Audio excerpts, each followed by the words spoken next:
ஹரி ஓம் ஜெய் வாராகி. வாழ்க்கையில் எல்லோருமே எப்பயுமே சந்தோஷமாக இருக்க முயற்சி பண்ணிக்கிட்டே இருங்க. அன்னையினுடைய அருளால் எல்லோருமே எப்பயுமே சந்தோஷமாகவே இருக்கலாம். இப்போது வாராகி மாலையில் அடுத்த ஒரு பாடல் 25வது பாடல். இது ரொம்ப அற்புதமான இந்த ஒரு பாடலை இப்போ பார்க்கலாம்.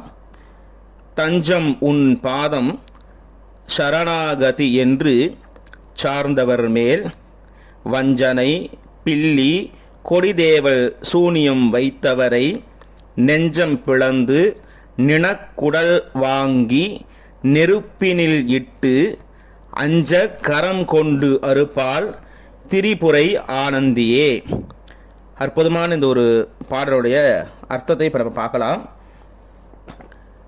திரிபுரை ஆனந்தியே, அதாவது திரிபுரங்கள், அதாவது 3 புறங்களை ஆளக்கூடிய அம்மையாம் திரிபுர சுந்தரி. அவள் எப்படி இருக்கலாம்? ஆனந்த ரூபமாக இருக்கலாம்.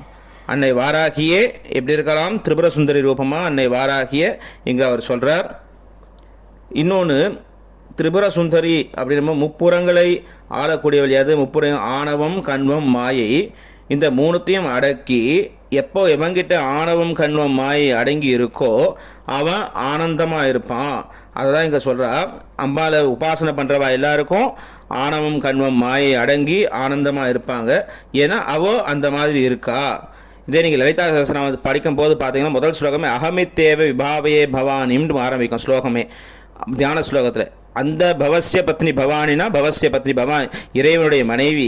அகமித்தேவ, நானே அந்த இறைவனுடைய பத்னி பவானி அப்படிங்கிற ஒரு பாவனையோடு அந்த லலிதா சகஸ்ரநாமத்தை பாராயணம் பண்ணணும் அப்படின்ட்டு அங்கே லலிதா சகஸ்ரநாமத்தில் அந்த தியான ஸ்லோகத்தில் வரும். அதே போல தான் இங்கே திரிபுரை ஆனந்தியே. திரிபுரை ஆனந்தியே அப்படின்னா முப்புறங்களே அடக்கி ஆள்றா. என்ன ஆணவம் கண்வம் மாயைங்கிற முப்புறங்கிறது 3 குணங்களாக நம்ம எடுத்துக்கலாம்.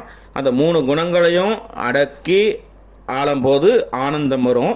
அப்பேற்பட்ட அந்த ஆனந்தத்தோடு இருக்க அன்னைய தஞ்சம் உன் பாதம் சரணாகதி என்று சார்ந்தவர். அதாவது அப்பேற்பட்ட வாராகிய சரணாகதி அடைஞ்சவங்களுக்கு, அம்மா உன்னுடைய பாதத்தை தவிர வேறு எதுவுமே கிடையாதம்மா அப்படின்னு சொல்லிட்டு யாரெல்லாம் சரணாகதி அடைகிறாங்களோ அவங்க மேலே, அந்த உபாசகர் மேலே வஞ்சனை பில்லி கொடிதேவல் சூனியம், அதாவது வஞ்சனை நம்பிக்கை துரோகம் செஞ்சு, பில்லி சூனியம் அதெல்லாம் என்னென்னா துர்தேவதைகளை கொண்டு மறைமுகமாக அவங்கள தாக்குறாங்க இல்லையா. இந்த மாதிரி செய்வன் ஏவல் பில்லி சூனியம்லாம் வைக்கிறாங்கன்னு சொல்கிறாங்க இல்லையா. அப்பேற்பட்ட செய்கிறவங்களை அம்பாள் என்ன பண்ணுறாளாம்? அன்னை வாராகி நெஞ்சம் பிளந்து, எதால் பிளக்கிறா?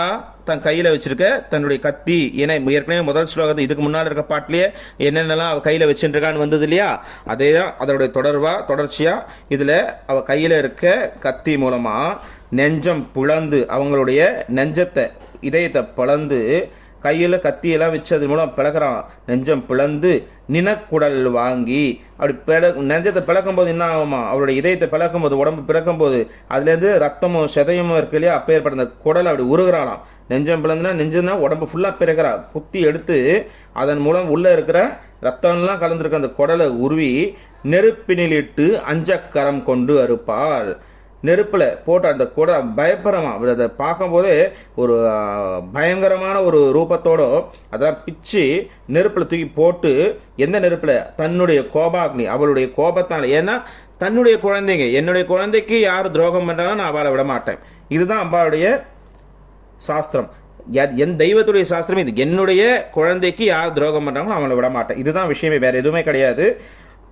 அறுத்து பொசுக்கிடுவாளாம். எதால்? அவளுடைய கையில் வச்சுருக்க அந்த கத்தியால். இதில் பார்க்கணும் தஞ்சம் உன் பாதம் சரணாகதி என்று. இதுலேயும் பார்த்தீங்கன்னா சரணாகதின்னு குரு தத்துவத்தை காட்டுது. இந்த பாடல் அதிகபட்சம் குரு தத்துவத்தை தான் காட்டுது. சாட்சாத் பராசக்தியை ஒரு குரு ரூபமாக இருந்து உபாசனை பண்ணும்போது நம்மளுக்கு ரொம்ப அற்புதமான ஒரு பலன் இங்கே கிடைக்கும். அம்பாள் திரிபுரை ஆனந்தியே. அந்த ஏன்னா பார்த்தீங்கன்னா குணங்கள் ஆணவம் கண்வம் மாயை அழியணும்னா முதல்ல குருவுடைய அனுகிரகம் இருக்கணும். குருவுடைய அனுகிரகம் இருந்ததுனா தான் இந்த ஆணவம் கண்வம் மாயை அழியும். அப்போது ஆனந்தம் நம்மளுக்கு ஏற்படும். பரமானந்தம் நம்மளுக்கு ஏற்படும். அப்போ அன்னையே நம்மளுக்கு இங்கே குரு ரூபமாக இருந்து நம்மளுடைய ஆணவம் கண்வம் மாயையை அழித்து என்ன பண்ணுறாளாம், நம்மளுக்குள்ளேயே இருக்கிற தீவினை செய்யக்கூடிய தீய எண்ணங்களையும் அழித்து நம்மளை அனுகிரகம் பண்ணுறா.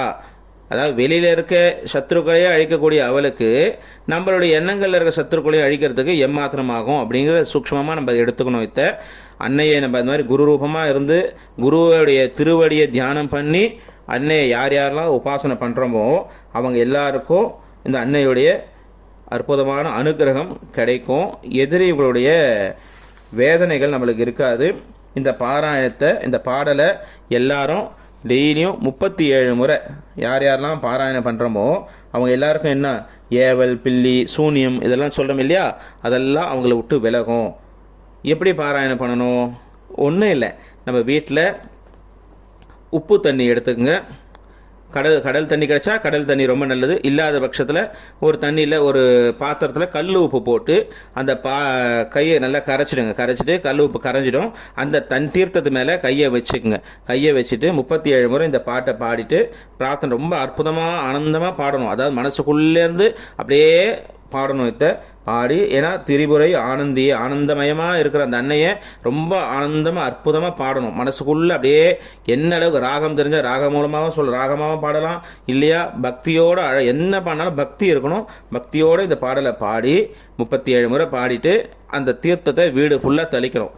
தெளிச்சுட்டு வீடை சுத்தமாக தொடச்சோம்னா அந்த மாதிரி நம்ம செஞ்சுக்கிட்டு வர வீட்டில் இருக்கிற பில்லி சூனியம் ஏவல் இந்த மாதிரியான தீய செயல்கள் அத்தனையும் கொஞ்சம் கொஞ்சமாக நம்ம வீட்டை விட்டு விலகும். அது பெரியவங்க சொல்லியிருக்கிறது. இதனுடைய பாட்டுடைய பிரயோக முறை. இதை எல்லாரும் பயன்படுத்தி அன்னையுடைய பேர் அருளை எல்லாரும் வாங்கிக்கணும். வீட்டில் எந்த ஒரு துஷ்ட சக்திகளும் நம்ம வீட்டில் அணுகாமல் இருக்கிறதுக்காக அன்னையுடைய இந்த பாடலை பாடி எல்லாரும் அன்னையுடைய அனுகிரகத்தை வாங்கிக்கணும்னு கேட்டுக்கிறோம். அடுத்த பதிவில் அடுத்த ஒரு பாடலை பார்க்கலாம். ஹரி ஓம் ஜெய் வாராகி, ஹரி ஓம் ஜெய் வாராகி, ஹரி ஓம் ஜெய் வாராகி.